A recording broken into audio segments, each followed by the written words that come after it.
আমি advocate Jedi খান পান্না আপনাদের সদয় দৃষ্টি আকর্ষণের জন্য একটি বেদনাদায়ক, কষ্টকর, অমানবিক ঘটনার বিবরণ শুধু নয়, এর সমাধান যাতে হয় সেজন্য এই লাইভে এসে আপনাদের সামনে দুটি কথা বলছি। সম্প্রতি বাংলাদেশের দক্ষিণাঞ্চলের জেলা বরগুনাতে একটি হিন্দু পরিবারের 8-9 বছরের একটি কিশোরীকে রাতে পরপর 3-4 বার ধর্ষণ করার পর সকালবেলায় রাস্তায় ফেলে রেখে যায় এবং এ নিয়ে একটি মামলা হয়।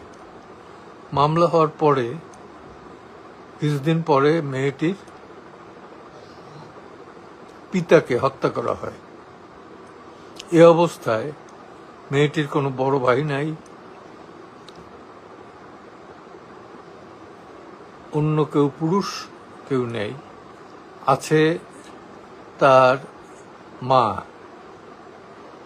এ অবস্থায় মামলা কি চালাবে, এবং পরিবারটি কিন্তু হিন্দু, সনাতন ধর্মাবলম্বী। এখানেও একটি ভয়। তো সেখানে অনতিবিলম্বে যদি এই দুষ্কৃতকারীদের গ্রেপ্তার না করা হয়, দুটো মামলা কিন্তু এখানে। একটি হলো এই নাবালিকাকে ধর্ষণের জন্য, আরেকটি হলো এই নাবালিকার পিতাকে যাতে সাক্ষী দিতে না পারে, যাতে আদালতে শরণাপন্ন না হতে পারে, সেই জন্য যারা হত্যার সাথে জড়িত তাদের বিরুদ্ধে আইনানুগ ব্যবস্থা গ্রহণ করা হোক। অনতি বিলম্বে যাতে আইনানুগ ব্যবস্থা গ্রহণ করা হয় এবং কিছুতেই যাতে এই পরিবারের মনে স্থান না নেয় যে যেহেতু তারা হিন্দু সনাতনী ধর্মাবলম্বী সেই কারণে তারা ন্যায় বিচার থেকে বঞ্চিত হবে, অথবা তারা সনাতনী ধর্মাবলম্বী বলে মুসলিমদের মতো বা আসিয়ার মতো এত তড়িৎ বা সুবিচার পাবে না। আসিয়া কি কোনো সুবিচার পায় না, কোনো সুবিচার পায় না। দেশে একটা ধর্ষণের প্রতিযোগিতা চলছে, রাহাজানির প্রতিযোগিতা চলছে, ছিনতাইয়ের প্রতিযোগিতা চলছে, দখলের প্রতিযোগিতা চলছে। এটাকে বন্ধ করতে হবে। প্রধান উপদেষ্টা, আপনি একজন নোবেল লরেটি, সারা পৃথিবীব্যাপী আপনার নাম আছে। আপনি প্রধান উপদেষ্টা হয়ে যদি বলেন যে গত 16 বছরের রেস এটা গ্রহণযোগ্য নয়, বা আওয়ামী লীগেরা করছে সেটাও গ্রহণযোগ্য নয়, যদি করেও থাকে সেটা আপনি কেন কন্ট্রোল করতে পারবেন না? এ ব্যাপারে অনেকেই স্বরাষ্ট্র উপদেষ্টার পদত্যাগ দাবি করেছেন, আমি সেটা দাবি করি না। আমি বলবো যে সমস্ত উপদেষ্টা মণ্ডলীর জাতির কাছে ক্ষমা চাওয়া উচিত। ইনোসেন্টলি বললে হবে না যে ভুল করেছি, ইনোসেন্টলি বললে হবে না যে হ্যাঁ পারছি না বা এর জন্যে বিগত 16 বছরের সরকার দায়ী।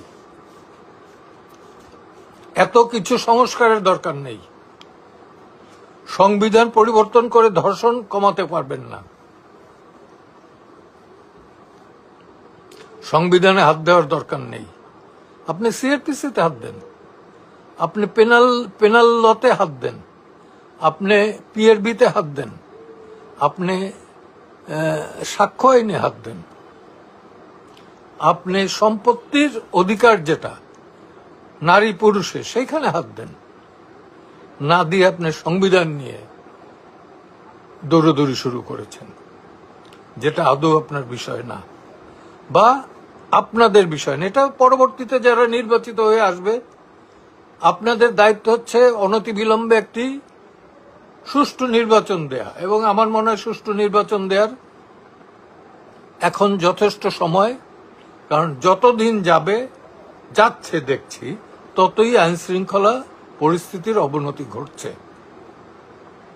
আর আপনাদের যে কিংস পার্টি, আমি নাম বললাম না, কিংস পার্টির ভবিষ্যৎ কিন্তু ঘোরতর অন্ধকার। মেয়েকে ধর্ষণের 6 দিন পর বাবাকে হত্যা বরগুনায় গিয়েছিলেন যেসব জার্নালিস্টরা, তাদের মুখ থেকে শোনা।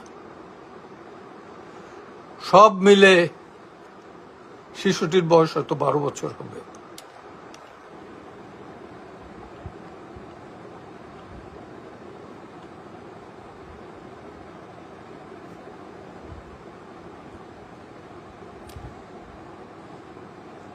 এখানে কি বলবো, যে জাতি হিসাবে, একজন মানবাধিকার কর্মী হিসাবে, একজন আইনজীবী হিসাবে আমি লজ্জিত, এবং আমার বয়সও একটা, আমি অসুস্থ। সে অবস্থায় কিন্তু আমি ঘুমাতে পারছি না, আমি সহ্য করতে পারছি না। অন্যান্য ভয়ে হয়ে এক বলতে পারি স্রষ্টার কাছে হাত তুলে, হে আল্লাহ, তুমি আমাকে এত কষ্ট দেখায়ও না। আমি জানি যে এদের পরিবার এবং প্রতিটি মানুষ এদের জন্য কষ্ট পাচ্ছে। এখন সামগ্রিকভাবে ঐক্যবদ্ধভাবে আমাদেরকে রুখে দাঁড়াতে হবে। কার বিরুদ্ধে? ধর্ষকের বিরুদ্ধে। কার বিরুদ্ধে? আইন অমান্যকারীর বিরুদ্ধে। কার বিরুদ্ধে? এই রাস্তায় গাছ ফেলে যারা গাড়িতে ডাকাতি করে, ধর্ষণ করে, লুণ্ঠন করে তাদেরকে।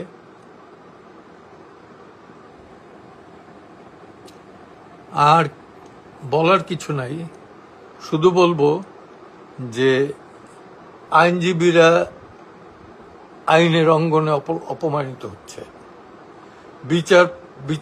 বিচারপতিরা, বিচারকরা তাদের অঙ্গনে অপমানিত হচ্ছে। এগুলো কিসের লঙ্ঘন? এগুলো কিসের লক্ষণ? মোটেই ভালো আলামত নয়। ডক্টর ইউনূস, প্রধান উপদেষ্টা দেশের, আজকে বিশাল দায়িত্বভার আপনার উপর। আপনি ওই যমুনাতে পুলিশ দিয়ে হোক, সেনাবাহিনী দিয়ে হোক ঘেরাও করে দীর্ঘদিন হয়তো জানটা বাঁচতে পারে, কিন্তু দেশকে বাঁচাতে পারবেন না। দেশকে বাঁচাতে হলে পরে আপনাকে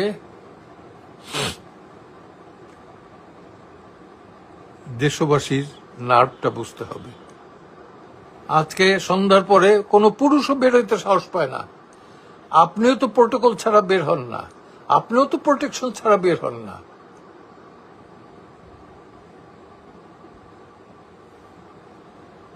আমি শেষ করব আবার ওই কথা বলে, এই দিন নয়, দিন আরো আছে, ভয়াবহ দিন।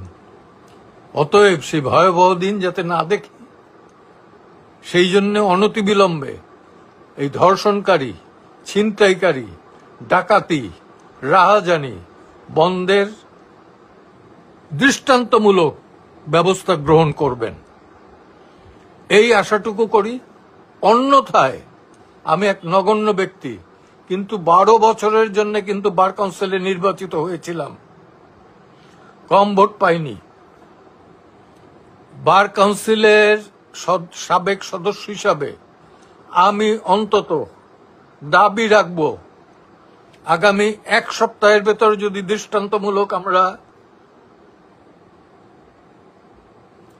দেখতে না পাই, কোনো লক্ষণ দেখতে না পাই, তাহলে অবশ্যই প্রতিটি বার অ্যাসোসিয়েশনের সামনে সপ্তাহে 1 দিন হলেও আমরা প্রতিবাদ সভা করব।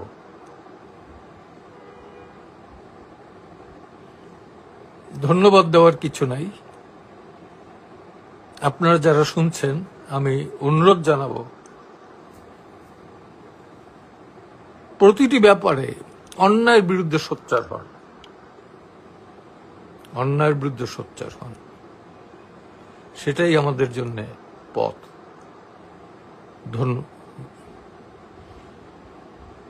ধন্যবাদ না দিয়ে এদের বিদেহী আত্মার প্রতি, আমাদের সন্তানদের বিদেহী আত্মার প্রতি, আমাদের নাতির বয়স,